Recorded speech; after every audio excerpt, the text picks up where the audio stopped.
အားလုံးပဲမင်္ဂလာပါကျွန်တော်ရဲ့ channel လေးကနေပြန်လည်ကြိုဆိုလိုက်ပါတယ်ဒီဗီဒီယိုမှာတော့ကျွန်တော်ကထိုင်းတနာရီပုံမှန်လေးတစ်ပုဒ်ကိုဆက်လက်တင်ဆက်ပေးမှာပဲဖြစ်ပါတယ်ကျွန်တော်ရဲ့ channel လေးကို like and subscribe လုပ်ခဲ့ပေးဖို့လည်းတောင်းဆိုအပ်ပါတယ်ကဲဒါဆိုရင်တော့ပုံမှန်လေးကိုစလိုက်ရအောင်ပါဟိုးရှိတုန်းကချင်းရိုင်မြို့မှာရှိတဲ့ပင်းမြင့်ရဲ့အလယ်မှာတန်ဖုံးကျွန်းလို့ခေါ်တဲ့ကျွန်းကြီးတစ်ကျွန်းရှိပါတယ်အဲ့ကျွန်းပေါ်မှာတော့ခန္ဓာကိုယ်တစ်ခုလုံးမှာအကျိတ်တွေနဲ့မွေးဖွားလာခဲ့တဲ့မောက်ဖုံးချေဆိုတဲ့လူငယ်လေးတူလည်းရှိတာပေါ့ကွယ်သူ့ခန္ဓာကိုယ်မှာအကျိတ်တွေကပြည့်နှက်နေတာကြောင့်ယောသားတွေကသူ့ကိုမောက်ဖုံးချေလို့ခေါ်ချတာပဲဖြစ်တာပေါ့နောက်ပိုင်းမှာတော့တန်ဖုံးကျွန်းအစားမောက်ဖုံးချေနေတဲ့အတွက်ကြောင့်ဖုံးချေကျွန်းလို့ပဲအမည်ပြောင်းပြီးခေါ်ဆိုခဲ့ကြပါတယ်မောက်ဖုံးချေကစိုက်ပျိုးရေးလုပ်ငန်းနဲ့အသက်မွေးကြောင်သူတွေတူလည်းဖြစ်ပါတယ်သူ့ရဲ့ဥယျာဉ်ထဲမှာအမျိုးမျိုးသောတိနှံတွေသူစိုက်ပျိုးထားပါတယ်အထူးသဖြင့်တော့သူ့ရဲ့ခြံထဲကရှိတဲ့ခရမ်းသီးတွေကတာမခရမ်းသီးတွေတက်ပို့ပြီးတော့ကိုကြီးမားပါတယ်။အကြောင်းကတော့မဖုံးချေကတေချာဂရုတစိုက်ပြုစုစောင့်ရှောက်ပြီးတော့ပြုစုပြိုးထောင်နဲ့စိုက်ပျိုးထားလို့ပဲဖြစ်ပါတယ်။မဖုံးချေကရွှေရှင်တဲ့ဘဝကိုသူ့ရဲ့စိုက်ပျိုးရေးလုပ်ငန်းနဲ့ပဲအသက်မွေးကြောင်ပြုကဖြတ်တန်းနေပါတယ်။တနေ့မှာတော့ချင်းရိုင်မြို့ရဲ့တခင်မင်းကြီးရဲ့တပည့်တော်ဖြစ်တဲ့ဦးစာမင်းသမီးလေးဟာဖယန်းသီးစားကြစိတ်ဖြစ်ပေါ်လာခဲ့ပါတယ်။ဒါကြောင့်ပဲမြို့တစ်ပတ်ကိုပတ်ပြီးခရမ်းသီးရှာဖွေဆင်းလာတော့တယ်။နောက်ဆုံးမှာတော့မောင်ဖုံးချေရဲ့ခရမ်းသီးပင်ကြီးကိုတွေ့ရှိသွားခဲ့ပါတယ်။ထိုချိန်မှာပဲခရမ်းသီးတွေကရစ်မဲ့ပြီးစားဖို့အဆင်သင့်ဖြစ်နေတဲ့အချိန်ကောင်းပေါ့။ဦးစာမင်းသမီးလေးကလည်းမရဲ့ရန်ရီတော်တွေကိုခရမ်းသီးသွားပြီးတောင်းခိုင်းတာပေါ့။မောင်ဖုံးချေကလည်းဦးစာမင်းသမီးကိုပထမဆုံးတွေ့ရဲ့အခါမှာတော့သူမကိုချက်ချင်းပဲနေမင်းချင်းချစ်ခင်ညံလို့ဆုံးမသွားတာပေါ့ကွယ်။ဒါကြောင့်ပဲသူစိုက်ပျိုးထားတဲ့ခရမ်းသီးအလုံးကိုဦးစာမင်းသမီးလေးကိုချစ်မြတ်လို့ပါနဲ့လက်ဆောင်ဖြစ်ပေးရလိုက်ပါတော့တယ်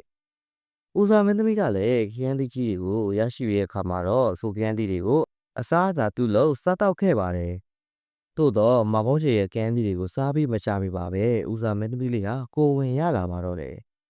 ။ထူးဆန်းတာကတော့သူမဟာမိသည့်အမျိုးသားနဲ့မှအိယာဝင်ခဲ့ခြင်းဝင်မရှိပဲကိုဝင်ရလာခဲ့ခြင်းပဲဖြစ်ပါတယ်လူသားမကြီးကဒီเจ้าကိုသိရှိသွားတဲ့အခါမှာတော့အဒွန်ပင်ဒေါသထွက်သွားပြီးတော့တမိဖြစ်သူကိုခလေးပေကဘယ်သူလဲသူစိုးသားမင်းမြန်းပါတော့တယ်ဒါပေမဲ့လည်းဦးစာမင်းတွေကမိသူဖြစ်ချောင်းကိုဖြေဆိုနိုင်ခဲ့ခြင်းတော့မရှိပါဘူးလူသားမင်းကလည်းတမိဖြစ်သူကပိုဝင်ဘယ်လိုရရဲဆိုတာကိုမသိရှိခဲ့တဲ့ကြောင့်တမိဖြစ်သူပေါ်တော့ရက်ဆက်မှုတော့ထပ်မံပြုလုပ်တော့ပါဘူးသူကကိုဝင်းနဲ့ကလေးကိုဂယုဆိုင်ရန်သူ့ရဲ့ရန်ရီတော်တွေကြော်နေကိုစီစဉ်ပေးခဲ့ပါတယ်ရက်လာကြီးကြာလာတဲ့အခါမှာတော့ဦးစာမင်းသမီးလေးဟာချစ်စရာကောင်းတဲ့တားငယ်လေးတူကိုဖွားမြင်ခဲ့ပါတယ်။ထိုကလေးဟာမျိုးစားမကြီးရဲ့အလောပင်ကိုချစ်မခင်မျက်နှာချင်းကိုခံခဲ့ရတဲ့ကလေးလေးတူပဲဖြစ်လာပါတယ်။ကလေးကိုဂယုတဆိုင်တေချာကျွေးမွေးဆောက်ရှောက်ပြီးအသိဉာဏ်ရှိလာတဲ့အရွယ်ကိုကြီးပြင်းလာခဲ့ပါတော့တယ်။ကိုကမှာတော့မျိုးစားကြီးကမိမိရဲ့မိအတွက်တနာစာနာစိတ်ဖြစ်ပေါ်လာပြီးတော့မိခင်သူကိုဖခင်တောက်သူကိုရှာပေးဖို့အတွက်တုံးဖြတ်လိုက်ပါတော့တယ်။ဒါကြောင့်ပဲသူကမြို့တော်မှန်ကိုကျွညာချက်တစ်ခုထုတ်ပြန်လိုက်ပါတယ်။ဒီမြို့မှာရှိတဲ့မြို့သားတွေအားလုံးမုတ်တပူဟုတော့မဟုတ်ကလားကပူချူလာကိုဖြန့်ချလိုက်တာပဲဖြစ်ပါတယ်။ပို့ခဲ့တော့ယူလာတဲ့အရာတွေနဲ့ခလေးကိုစိတ်ဝင်စားအောင်ပြုလုပ်ပြီးခလေးကိုစစ်ဆေးမှာပဲဖြစ်ပါတယ်။အကယ်၍တားငယ်လေးကတူးထံကိုတောသွားပြီးတော့ယူလာတဲ့ပစ္စည်းကိုလက်ခံယူဆောင်ခဲ့တယ်ဆိုရင်တော့ဒီချင်းရိုင်မြို့ရဲ့တမတ်တော်အဖြစ်လက်ခံမှာပဲဖြစ်ပါတယ်။ဒီကျွညာချက်ကိုထုတ်ကန်ပြီးရဲ့နောက်ပိုင်းမှာတော့လူငယ်များသောဟာပုံများနဲ့ကစားစရာတွေကြီးစောက်ပြီးတော့တားငယ်လေးရှိကိုနေ့စဉ်ဆွဲဆောင်ဖို့အတွက်စူးစမ်းခဲ့ကြပါတယ်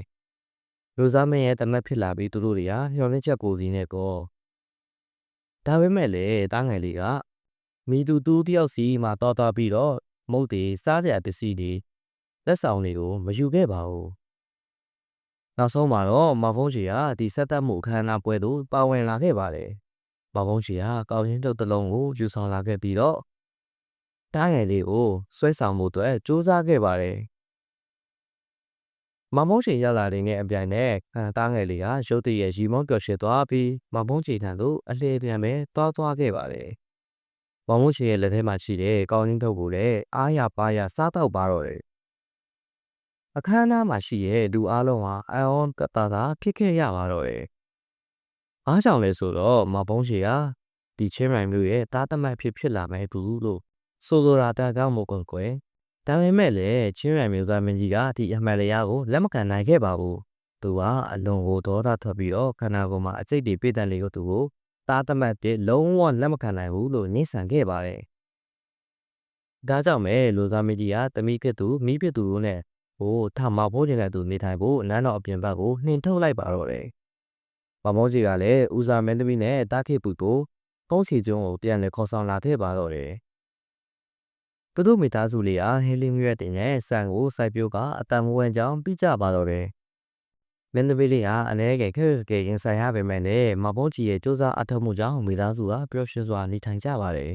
။မမောကြီးကလည်းဇလီနဲ့သားကိုဂယုတဆိုင်ပြုစုဆောက်ရှောက်ပေးခဲ့ပါတယ်။တနေ့မှာတော့မဘုံကြီးကလင်းနဲ့ခမင်းချောင်းကိုသွားပြီးတော့ငါးဖက်ရန်ပိုက်ခုံပစ်ခဲ့ပါတယ်။အဲဒီနေ့မှာပဲပိုက်ခုံပစ်လိုက်ရုံနဲ့ငါးနာတော်ရရှိလာခဲ့ပါတယ်။တားကြည့်လာတဲ့ငါးတွေကိုသူကအိမ်ကိုပြန်လဲယူဆောင်လာခဲ့ပါတယ်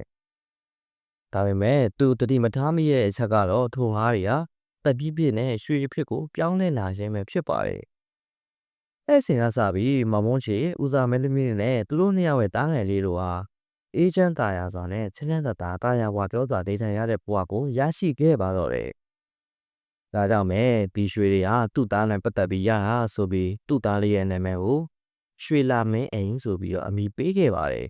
။ဒီလိုနဲ့ပဲဒီလိုတာယာဝါပြောပြီးချမ်းသာတဲ့ဘဝကိုနှစ်ပေါင်းများစွာခက်ပန်းနေထိုင်ခဲ့ကြပါတယ်။ဒါပေမဲ့တနေ့မှာတော့မဘုံကြီးဟာစူးစမ်းအထောက်တဲ့စိတ်ကအားလက်သားတွေကိုငင်းငွေထားတာကြောင့်ပေါက်ပြားနဲ့ကော်ပြားကိုကင်ဆောင်ပြီးတော့ဥယျာဉ်ထဲကိုထွက်ခဲ့ပါတော့တယ်။နေ့ရောက်ပိုင်းမှာရှိတဲ့စိုက်ခင်းမှာလည်းမြက်ပင်တွေကိုဖယ်ရှားမှုတွေဆက်မှန်လှုပ်ဆောင်ခဲ့ပါတယ်။ဒါပေမဲ့ဒူးဆန္နာကသူရှင်းလိုက်တဲ့တစ်ပင်တွေမြက်ပင်တွေကချက်ပြင်းမဲ့လှပစွာနဲ့ပြန်လည်ပေါရောက်လာပါတော့တယ်။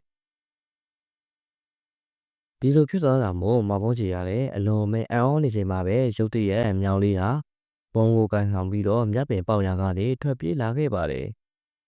မောင်မုံးချီဖြတ်ထားတဲ့တစ်ပင်တွေနဲ့မြက်ပင်တွေဟာလည်းမျက်စိတမိတ်အတွင်းကိုပြန်လည်ပေါရောက်လာခဲ့ပါတယ်။မောင်မုံးချီဟာမြောင်လေးယူလာတဲ့ပုံကိုအမြဲစိတ်ဝင်စားစားကြည့်နေပြီးမြောင်လေးရှိကနေဒူပုံကိုဆွဲယူရန်ကြိုးစားခဲ့ပါတယ်။နောက်ဆုံးမှာတော့မြောင်လေးကထွက်ပြေးသွားပြီးသူကဘုံကိုရရှိခဲ့ပါတော့တယ်။မောင်မုံးချီကချက်ချင်းပဲဘုံကိုစမ်းသပ်ထုကြည့်ခဲ့ပြီးစိတ်ထဲမှာရှိတဲ့ဆန္ဒတွေကိုတောင်းဆိုကြည့်ရန်ဆုံးဖြတ်ခဲ့လိုက်ပါတယ်။နောက်ပိုင်းမှာတော့မောင်ဖုံးကြီးဟာဒီပုံကိုတစ်ချက်ထုလိုက်တာနဲ့ဆူတောင်းတစ်ခုပြည့်တယ်ဆိုတာကိုသိရှိသွားခဲ့ပါတော့တယ်။ထို့တာကိုသိရှိပြီးတဲ့နောက်မှာတော့မောင်ဖုံးကြီးဟာသူ့ခန္ဓာကိုယ်မှာရှိတဲ့အစိတ်တွေပျောက်ပါစေလို့ဆူတောင်းပြီးထုကြည့်လိုက်တဲ့အခါမှာတော့သူ့ခန္ဓာကိုယ်ကအရှင်းမဲ့တက်တာပျောက်ကင်းသွားပါတော့တယ်။အဲဒီနောက်မှာတော့သူကဦးစာမင်းသမီးလေးရှိကိုယူသွားပြီးအကျိုးကြောင့်ဆုံးပြောပြလိုက်ပါတော့တယ်။သူ့နှစ်ဦးဟာဖုံးချေကျွန်းပေါ်မှာမြို့တစ်ခုကိုဖြစ်ပေါ်လာစေဖို့ဆူတောင်းပြီးတော့ဘုံကိုထပ်မံထုရိုက်လိုက်ပါတော့တယ်။ထိုအချိန်မှာပဲလှပတဲ့နန်းတော်ပြည်သူတွေနဲ့အတူမြို့ကြီးတစ်ခုဟာချက်ချင်းကိုပေါ်ပေါက်လာခဲ့ပါတော့တယ်။အဲဒီနောက်မှာတော့မောင်မုံကြီးဟာဒီမြို့ရဲ့သူ့ကိုယ်သူမျိုးသားမဲ့ပြက်ခတ်ပြီးသူ့ရဲ့ဇနီးမယားကိုမိဖုရားတင်မြှောက်လိုက်ပါတော့တယ်။တားငယ်လေးရွှေလာမဲအိမ်နဲ့အတူပြီးတဲ့နောက်မှာတော့သူတို့မိသားစုလေးဟာဒီကျိုးကြီးကိုအေးချမ်းသာယာစွာနဲ့အုပ်ချုပ်ခဲ့ပါတော့တယ်။ထိုင်းတနာရီပုံမီလေးကတော့ဒီမှာပဲအဆုံးသတ်ခဲ့ပြီပဲဖြစ်ပါတယ်။စိတ်ကောင်းစေနာကောင်းထားကအမြဲတမ်းကြိုးစားတတ်သူတွေအဖို့ကံကောင်းခြင်းတွေကလည်းအမြဲတမ်းရှိနေတဲ့ကမို့လို့